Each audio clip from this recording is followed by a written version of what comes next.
मैंने तो आपसे कहा ना, कहाँ तो तय था चिरागा हर घर के लिए, कहाँ चिराग मैसर नहीं है शहर के लिए। भाई यही तो कहा गया था ना कि हर घर में ऐसा होगा कि हर घर में दिवाली जैसा माहौल होगा।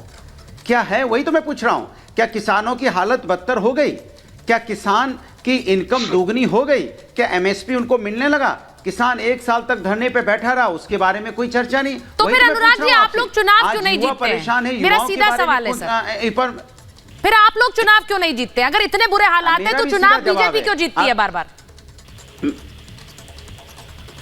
तो वही तो मैं आपसे कह रहा हूं, इसके पहले भी तो सरकारें कांग्रेस की थी, वो क्यों चुनाव जीतते थे? आप बता दीजिए मुझे। तो उन्होंने बता दिया ना, the rise and decimation of Congress, जिस पर शोध हो रहा है, जिस पर पूरा रिसर्च हो रहा है, उन्होंने बता दिया। जनता बेचारी, जनता को मैं कह तो रहा हूं, जनता को सपने, मैंने तो कहा 30 साल में लास्ट 15 साल बीजेपी की सरकार थी, 15 साल ऑलमोस्ट कांग्रेस की सरकार थी, 15 साल दोनों की सरकारें थी ना। तो दोनों जिम्मेदार हुए ना 30 साल में।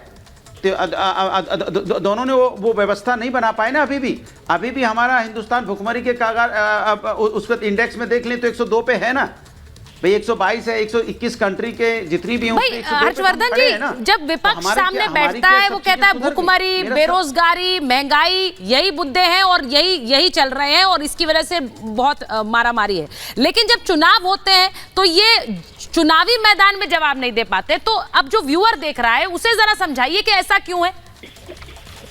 देखिए अनुराग भाई 2-3 बार ये शायरी बोल चुके, कह रहे हैं कि चिराग मयस्सर नहीं शहर के लिए। तो पहले ऐसा ही होता था, शहर में लाइट आती थी, पूरी बिजली गुल रहती थी। उत्तर प्रदेश में तो एक शहर को छोड़कर कहीं 24 घंटे की कल्पना भी नहीं हुआ करती थी। समाजवादी पार्टी का ही शासन था।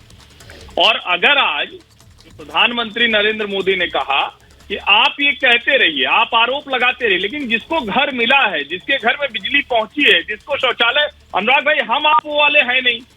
आपके पास भी पहले से घर है, हमारे पास भी घर था, लेकिन जिनके पास घर नहीं है, जिनके पास बिजली नहीं है, मैं एक पत्रकार के तौर पर देखता हूं तो सचमुच उनका जीवन बहुत बदल गया है।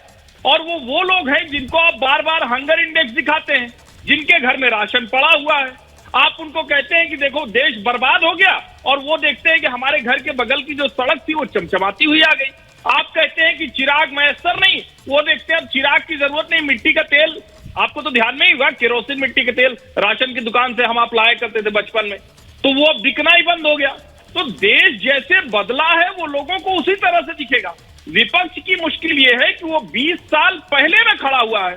अब या तो उसको कोई विशेष टाइम मशीन जैसा इंतजाम किया जाए कि कुछ उनको बाहर ले आए। मुझे लगता है कि जब तक विपक्ष इस असलियत को समझेगा नहीं, आज का सच नहीं स्वीकारेगा, क्योंकि प्रधानमंत्री ने कहा ये डेटा का वक्त है, जीबी में लोग देख रहे हैं, वो भी सस्ता मिल रहा है, तो सब सच्चाई सामने आ जाती है। अब वो वाला समय तो रहा नहीं कि कुछ पत्रकार, कुछ नेता, कुछ लोग माहौल बना दें और उसी के हिसाब से चलता रहे। मीडिया भी माहौल नहीं बना सकती। नहीं, और वो कह रहे हैं कि जो हेडलाइंस, उन्होंने कहा हर्षवर्धन जी कि टीवी की हेडलाइंस से भरोसा नहीं हुआ है नरेंद्र मोदी पर।